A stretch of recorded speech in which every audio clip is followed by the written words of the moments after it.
A lot of us have gravel somewhere around our property, whether it's next to the house or in plant pots or for 101 other uses. But the problem is it always ends up moving and migrating, and you end up with little bits of it absolutely everywhere. So wouldn't it be nice to be able to use gravel that doesn't go anywhere? Well, now you can.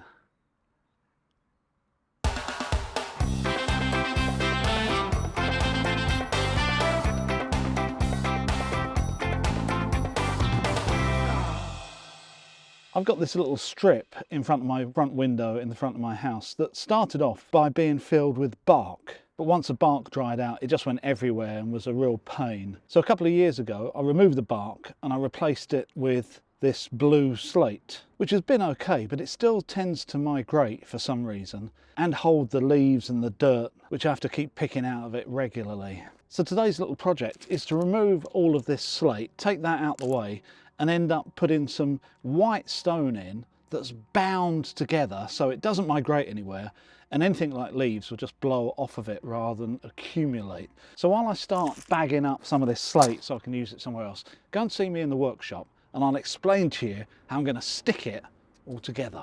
And obviously to do that you need some sort of binder. So what I'm going to be using today is something called Easy Hold, which is a polymer based binder that's going to stick those stones together and stop them moving. Now, the first time I came across material like this was many years ago when I was building runways in the desert. That's not a sentence you hear very often.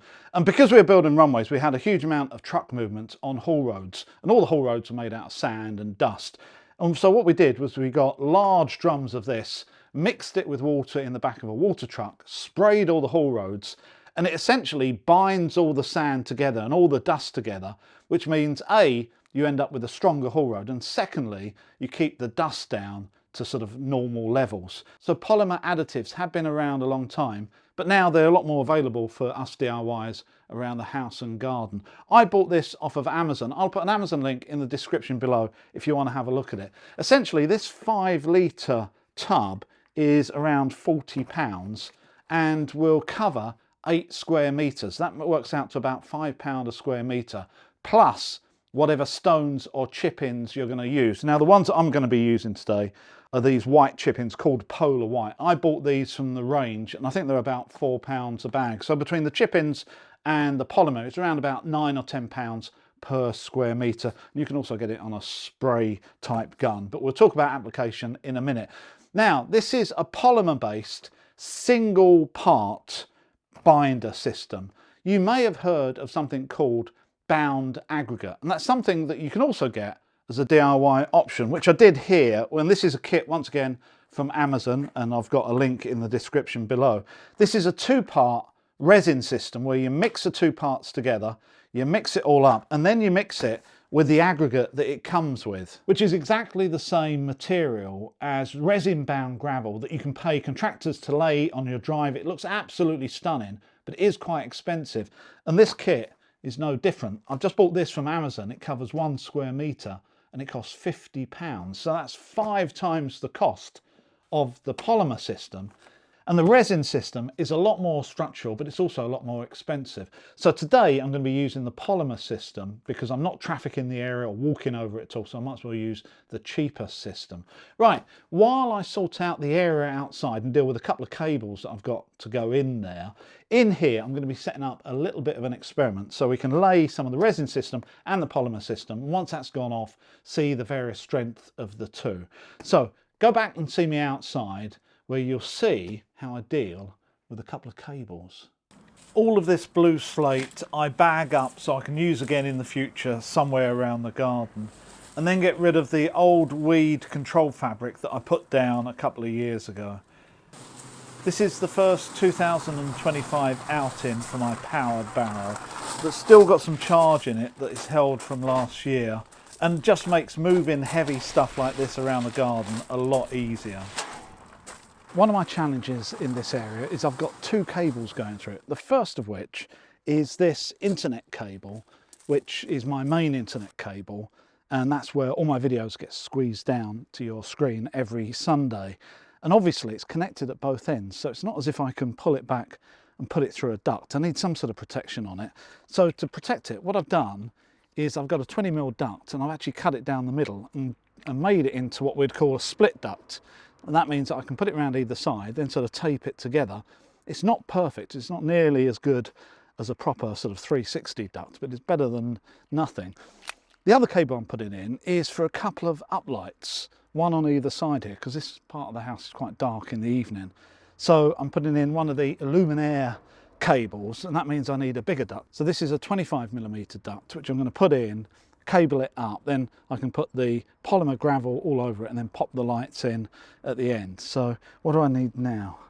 I need to do, I think, a little bit of digging.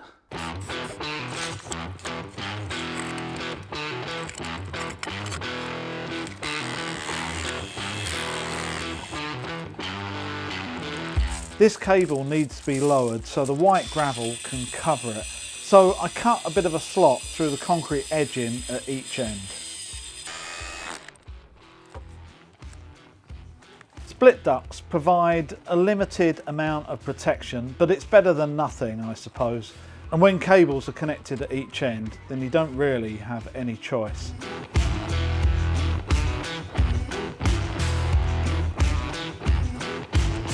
The new lighting cable, I feed down the 1-inch duct as I install it and then wire the lights up, which I test off camera just to make sure everything works before it all gets covered. To bring the trench up to level, because I don't want to use too much of this white stone, I decide to use some grano dust, which I have spare. I would recommend using type 1, but I have this left over from another project, so as long as I can compact it and it's permeable, then I'm sure it'll be fine. So everything is in and compacted to the right level. I'm looking about 20mm plus or minus a little bit. And the instructions say there's two ways you can lay this. Either you have the gravel in place to start with and you just spray it over the top, agitate it a bit and spray some more, or you can actually mix it in a tub first and then lay it, which is what I'm going to do because I've got it out anyway. If this was already in place, then I'll definitely look at spraying it. But as it isn't, I might as well mix it well in the tub. So for every bag I'm going to mix, I've already marked out how much polymer I'm going to put in, and all I'm going to do is mix it with this like paint stirrer. If this isn't big enough, then I've got a bigger one in the workshop that I'll change to, but I think this would be good enough. And obviously eye protection and gloves. Although this is polymer and it's water based, I still don't really want to get splashed by it. So actually after all of that and setting up the lights and doing all the compaction and all of that, this is the fun bit. There's a number of different polymer based products on the market that do exactly the same as this easy hold that I'm using here, which are all easy to find on Amazon. So I give my first bag of gravel the recommended dose, but it's not long before it all sort of froths up and looks like I've poured in literally litres and litres of the stuff, which I just haven't.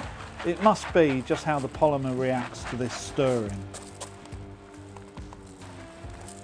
This whole mixture then gets spread on the surface simply with a trowel. It takes around 48 to 72 hours to fully dry, so there's plenty of working time, so there's absolutely no rush here, which means that this is a project that really anyone can do. If an area's a little bit low, then add some, or take some away if it's high. The one thing you do need to do is to make sure that it doesn't get rained on and it's allowed to dry totally for 72 hours once you put it in. So either pick a dry spell or just make sure it's covered from the rain for the first 2 or 3 days.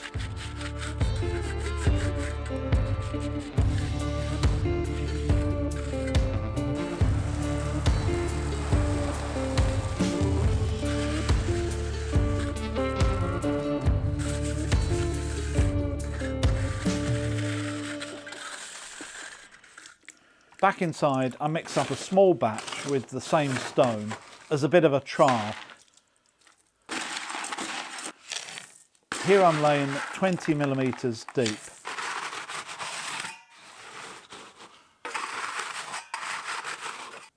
I then do the same with a small batch of the resin bound gravel, mixing the two parts of the resin together, then adding it to the same stone. You should use the smaller stone that's actually comes with the pack, but I really want to compare this to the polymer, hence why I'm using the same stone. Then I just spread the sample in exactly the same way, as the same depth as the polymer. While I'm doing these trials, I also decide to spray some on a small stretcher of gravel that I've got around the house, just to see if it sticks it together. Outside, I make 3 batches in total, which doesn't take long and is really easy to do. Obviously, as this is a water-based product, there's no safety issues with wildlife or anything at all, and it's completely possible to use this also in flower beds or around plants.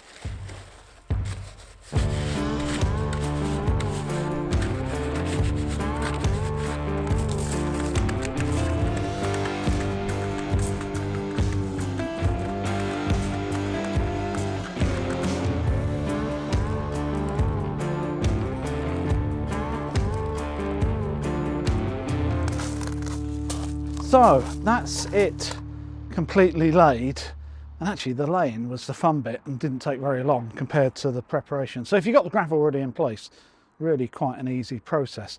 So to get full strength, that's going to take 48 to 72 hours, and the one I've already prepared in the workshop is exactly the same as well. So we're going to leave it 2 or 3 days. We'll come back and have a look at what we've got. So after 48 hours, let's have a look at this sample, starting with the easy hold. So if I run my fingers around it, there's one bit was not bound in there. Pretty easy to pick them out. They're sort of sticky, they sort of stick to each other. And the best way I could describe this is when you've got a bag of popcorn, it's all stuck together, but you can actually very easily sort of pull them apart. They're a bit sticky, but they do come apart fairly easily.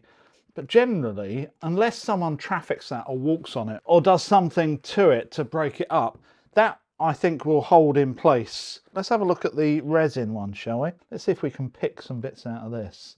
Yeah, I'm having a problem picking anything out. It's pretty solid, to be honest with you.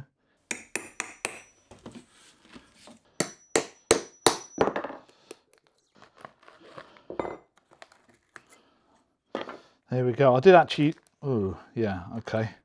I did actually lay these on cardboard. Now that's interesting. So this is the polymer one, and as I pick it up, it's like picking up a pizza. It's all sort of like wobbly and floppy. Let's just put that there. Let's have a look at the resin one. Oh, well, that's completely different. Now feels like I'm picking up a thin board of ply. It's a lot stronger, and you can imagine if you put that down and you've got a good base, I think the base is important. If you had a base that moved, even this would start crunching up. But if you've got a good base that's not moving, then yeah, easily you could put a car on that. So just to complete the 3 comparisons, let's go and have a look at the area which very quickly I just sprayed a bit of polymer on. I didn't prepare it at all, and I must admit I didn't put much on. Let's go and have a look at that and see how that's stuck. So this is the one that I've just sprayed. Let's see how we've got on. Obviously there's a few bits on the surface there that aren't bound together, but a lot of it is actually. The one thing I do notice is that it now looks like it's got a slightly sort of wet look to it.